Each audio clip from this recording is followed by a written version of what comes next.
Vous avez adoré découvrir la SCE à Saint-Yves. Et comme chez Vital, on vous écoute, on prolonge l'immersion avec ce format hors série. Cette fois, on s'intéresse à la gestion de l'épandage et à la conduite des cultures, les piliers de l'autonomie sur l'exploitation. On termine dans le hangar pour découvrir le parc matériel. Prêt ? C'est parti. On a vu tous ces beaux investissements, toute cette logique d'efficacité pour le bien-être des salariés, pour le bien-être animal, pour l'efficacité du quotidien. Moi, ce qui me plaît beaucoup chez vous, c'est cette cohérence entre le lien élevage-sol. Ah oui. Donc environ 600 hectares de SAU, complètement dédiés donc, à la production de matières premières pour l'élevage. On est face à la principale fosse à lisier, Voilà. un peu plus de 3000 m3 je crois. Oui. Donc c'est là ton centre névralgique de production d'engrais en fait. C'est ça, notre richesse. C'est votre richesse. Parce que trop de personnes disent que c'est un effluent, un déchet, mais nous c'est notre richesse. Tout le lisier produit sur cette exploitation donc, était pendu sur la SAU de l'entreprise. C'est ça. Rappelle-nous rapidement l'assolement. L'assolement, nous c'est à peu près 60 hectares d'orge, 55 de colza, 250 de maïs et le reste en blé. Avec une trentaine d'hectares de marais qu'on n'exploite pas. Donc hormis le colza, tout est destiné au stockage ici sur site, puis à la C'est fabrication d'aliments. Mais bon, pour le l'élevage. colza, nous, il a un intérêt, puisque quand tu vends du colza cher, souvent tu l'achètes cher. Oui, Donc c'est ce parallèle-là. ça fait tampon. Et cette année, si, il faut le dire, on essaye la févrole. On a mis 7 hectares de févrole en essai, parce qu'on a essayé du pois, mais qui nous avait pas plu. On n'avait pas aimé la culture. Ok, alors 550 truies et toute la suite sur ce site, Voilà. 600 hectares de SAU. Oui. J'ai comme l'impression de toute façon que vous êtes un petit peu en déséquilibre et qu'il n'y a pas assez de lisier produit sur cette ferme Ah non. pour pouvoir faire face aux besoins des cultures en fait. Ah non, il n'y a pas assez. Il faut tout le temps acheter un peu d'engrais pour les blés. Ok, vous êtes à quel niveau de couverture en azote organique sur la ferme par hectare? On est à moins de 100 unités. Donc pour aller chercher les 80-90 quintaux par hectare et les couvrir par 170, 180, 190 unités d'azote, il faut aller l'acheter cet Il faut azote. aller l'acheter. Eh ouais, ce serait quand même plus sympa de pouvoir continuer à la produire sur place, non? Nous, on aurait bien aimé, mais bon, tout le monde ne dit pas pareil. Non, il y a cette pression environnementale Toujours. toujours présente et Toujours qui limite présente. les investissements. Oui, malgré que tu vas dans le bon sens. Nous, on a tout le temps essayé de leur dire que s'il n'y avait pas les animaux chez nous, il y aurait toujours de l'engrais mis sur les sols et qu'il faudrait l'acheter. Ouais. Et que ce serait de l'ammonitrate et que c'est pas forcément mieux qu'un lisier qui est enfoui dans le sol. Nous, Complètement. on enfouit nos lisiers, on sort qu'en période sèche pour les maïs ou pour l'implantation de colza, donc jamais de ruissellement. On n'a jamais eu de problème avec les épandages de lisier chez nous. Ça en fait même un super engrais puisqu'il n'apporte pas que de l'azote, C'est ça. mais il apporte aussi du phosphore, de la potasse et de la matière organique, C'est ça. qui est le lien essentiel au bon fonctionnement de nos sols. C'est ça, et on le voit bien, nous, les sols, des fois, on a des années comme on n'a pas pu semer nos blés comme on a voulu, donc on n'avait pas assez de lisier pour nos maïs. Et tout de suite, les maïs qui ont été mis sans lisier, c'est pas les mêmes rendements, pas la même qualité. Ouais, bien sûr, mais c'est ce qu'on entend de la bouche de tous les éleveurs. Le sol, faut pas oublier ça, qu'il en a besoin. Nous, on a vu épandre du lisier avec l'enfouisseur le vendredi soir, tu retournes le lundi matin, tu lèves les scalpes de l'enfouisseur, tu vois plein de vers de terre dessus. Ouais. Les gens, ils croient que le lisier, ça brûle les vers de terre, mais c'est pas la vérité. Donc les calendriers d'épandage, 3 créneaux on va dire sur l'année à peu près. Nous, c'est épandage un peu à février sur les blés avec rampe. Donc on n'est pas équipé. Sortie d'hiver, plein talage, fin talage. C'est ça, donc nous on n'est pas équipé, donc on le fait faire. Et après c'est épandage avec l'enfouisseur pour les maïs et puis pour Systématiquement avec enfouisseur. tout avec enfouisseur chez nous, Ok. à part pour les blés bien sûr. Ok, donc pour tout simplement éviter les phénomènes de nuisance avec Et d'odeur et tout. et d'odeur. Et tout simplement. le monde apprécie dans le voisinage. Ils n'en viennent pas qu'il n'y a pas d'odeur et tout. Ok, bravo. Et concernant les cultures, donc vous êtes aussi plutôt assez autonome dans la gestion de l'assolement. Quelles sont les activités que vous gérez en interne et celles que vous sous-traitez? Nous c'est pas dur, on fait sous-traiter que les battages et épandage de chaux Oui, et le lamier. pour entretenir les bordures de les bords parcelles. de champ. Et j'ai compris aussi un peu le lisier quand même. Le lisier que là pour les céréales. Ok, Bon, ça représente pas, ça représente 2000, 3000 m3. ok, très bien. Ce que je te propose, c'est qu'on aille faire un petit tour dans le hangar où il y a le stockage de l'ensemble du matériel. Si vous voulez. On y va? Ouais.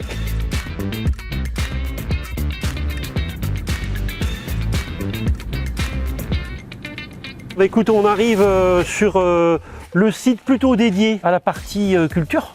Ouais, où Hein, on on va range le retrouver matériel. tout le stockage de matériel, qui est légèrement distant de l'élevage qu'on vient de quitter. Donc un bâtiment qui n'a pas l'allure d'un bâtiment agricole, Non. mais j'ai cru comprendre que c'est dans le cadre d'une reprise. Ouais, des pommiers, donc il y avait 4 chambres froides dedans. Ok, Et les pommes étaient stockées tout l'hiver, pommes à couteau. ok, donc suite à un arrêt d'activité, Voilà, départ en retraite et puis pas de succession, et donc vous avez racheté la ferme oui, avec le bâtiment. voilà. Très bien, une belle opportunité pour un beau bâtiment de Ah bah, stockage. aussi près, surtout qu'à l'époque on n'avait que 70 hectares de terre. Donc ça faisait partie des premières acquisitions dans le Ouais. cadre du... Une des premières. Ok, ah ben en effet là le matériel est plutôt stocké dans des très bonnes conditions.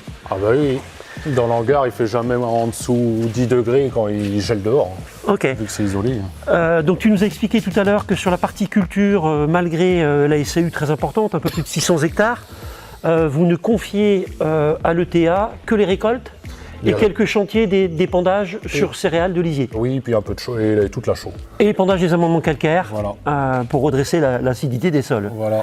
Vous partagez les tâches avec ton frère Le frère et puis mon père aussi. et ton père qui donne aussi Divisé toujours la main. globalement en 3.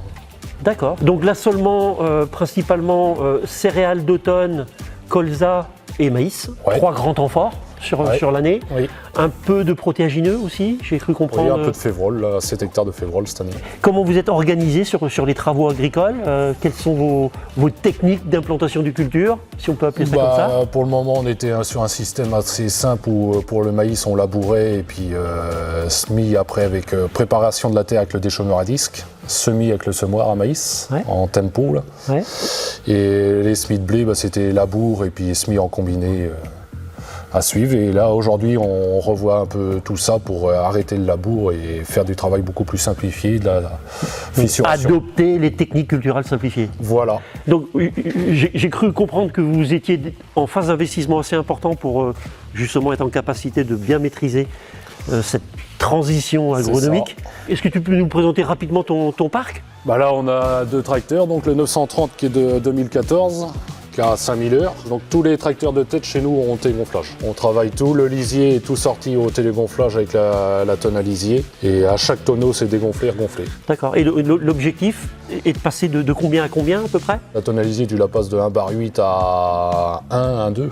Ok. Et c'est impressionnant parce qu'on a fait des tests des années où on était obligé de sortir du lisier en février. Oui. Tu marchais dans le champ, tu t'enfonçais avec les bottes, la tonne à lisier a passé sans problème. Nickel. Et tu la regonflais au bout de champ quand elle était vide, ça rebarquait. Et sur le tracteur? Sur le tracteur pareil, il est équipé en pneus de 900 donc ça passe bien. Ok. Et donc vous passez d'une pression au travail de 1 bar?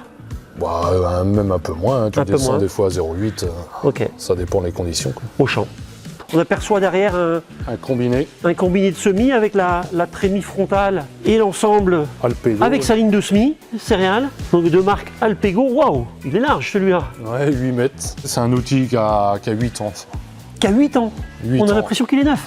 Beaucoup d'entretien, quand on voit le prix que ça coûte, on n'a pas trop le choix. Faut entretenir et puis bien le remiser l'hiver, comme ça pas de souci quand tu le ressors, tu sors serein. Ouais, tout à fait. Bravo, parce qu'on a vraiment l'impression qu'il est presque neuf. Donc combiné 8 mètres attelé sur un Fend 1050. 1050. 1050, de toute façon, il faut pas moins pour. Ça fait quel débit de chantier ça? Tu peux atteindre les 5-6 hectares à l'heure. 5-6 hectares à l'heure. Il y a une année, on avait semé avec le frangin 55 hectares dans la journée, en commençant à 6h le matin et 21h le soir. Ok, et donc le passage de la rotative, donc principalement pour les semis de blé. Que pour du SMI. Il n'y a aucune pour les préparation de terre avec le combiné. Ok. Toutes les préparations de terre sont faites soit avec le rouleau crossboard, soit avec le déchômeur à disque. Qu'on va les voir juste va à côté, je crois. Hein. Ah oui.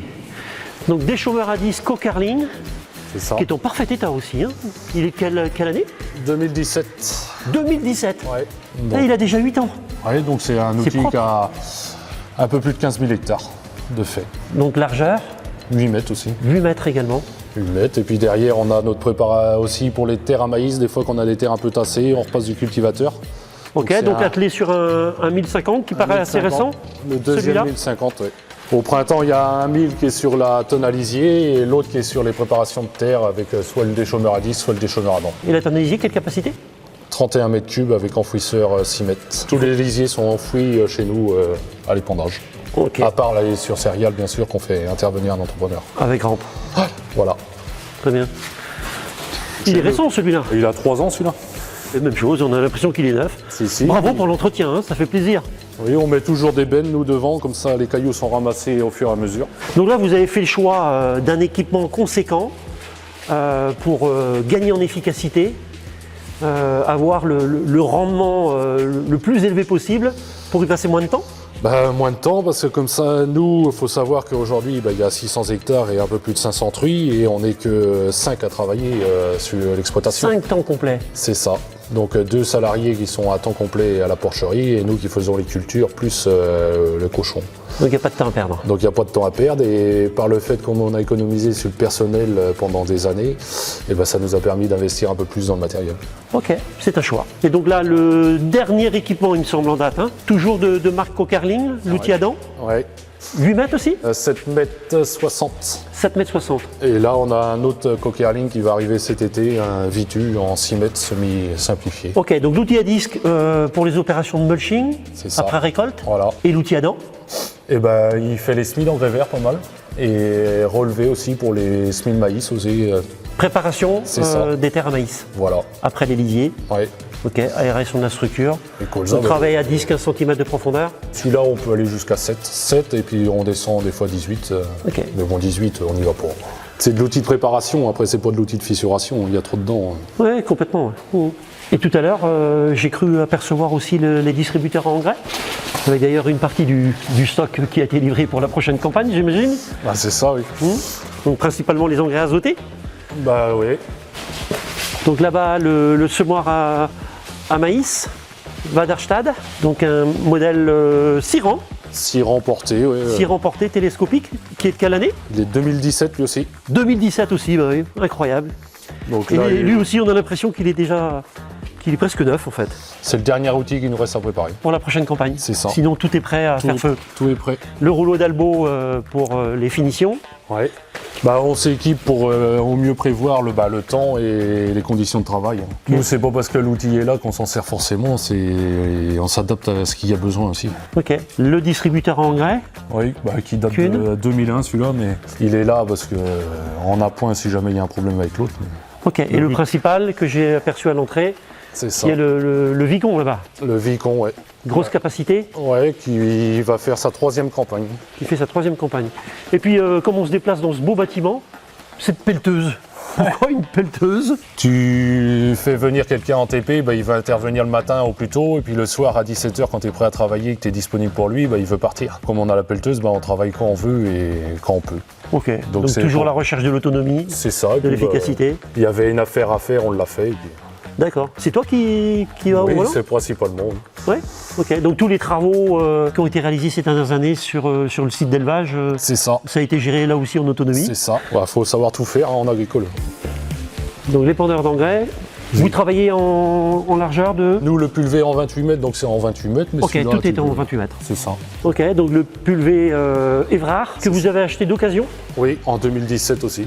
qui est également très très propre. Hein. Ah, ça, c'est mon père qui s'en occupe, c'est son joujou. Puis c'est des outils, c'est pas plus mal quand il n'y a qu'un chauffeur à conduire. Ouais, complètement. Travail de précision. Nous, tout est comme ça chez nous. Le pulvé, c'est plutôt mon père. L'épandage d'engrais, c'est moi. L'épandage de lisier, c'est le frangin. Et puis le labour, quand on labourait, c'est moi. Et le déchaumeur, c'est le père avec son tracteur, son 1050. Et Fabien a son 1050 à lui. Ok, Tout est séparé. très bien. Donc j'ai compris là tout à l'heure que de toute façon la charrue c'est terminé. C'est terminé, c'est de faire au mieux. Quand t'as pas le choix, t'en fais. Aujourd'hui, je pense qu'on peut pas dire c'est terminé. Et puis il faut s'adapter à la saison et au temps. Et Enfin, la volonté est quand même à l'évolution dans de les pratiques diminuer, culturales oui, voire d'arrêter. Oui. pour mieux valoriser tout le potentiel des organiques. C'est ça. Déjà, nous, on essaye d'être assez rigoureux sur les semis d'engrais verts et faire au mieux. Oui. Après, tout le temps, c'est pas tout le temps facile. Vous êtes sur quel type d'engrais vert pour les semis d'été? Semis d'été, là, cette année, on a essayé un nom de produit, c'est du Liftanza. C'est plein de mélanges de variétés, je dirais même plus. D'accord, c'est un mélange C'est ça. d'espèces. Il y a 7 variétés, je crois, dedans. Ok. 7 espèces. Et autrement? Autrement, on a eu des problèmes, on a fait un peu de moutarde qu'on a redétruit, qu'on a ressemé un autre engrais vert aussi. C'est tout le temps des bases, beaucoup de facélie dedans et de la veste aussi, il y a du trèfle. C'est tout le temps des mélanges. D'accord, donc la priorité au mélange d'espèces C'est ça. pour aller chercher une optimisation de l'effet couvert. C'est ça. Hein, à la fois la valorisation de la biomasse, mais aussi l'exploration de la structure du sol. Et tout le temps essayer d'avoir des sols couverts l'hiver, on va travailler au mieux pour protéger nos sols. Et faciliter les reprises de printemps. Bah, c'est ça. Bien. On le voit tout de suite, hein, depuis que c'est semé des engrais verts, c'est pour les mêmes sols, ça joue. Eh oui, la couverture permanente. C'est un vrai sujet, ça. Oui.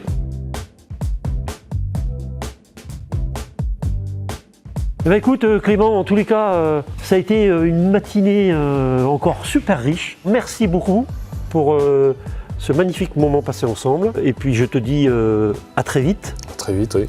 À bientôt Clément. À bientôt.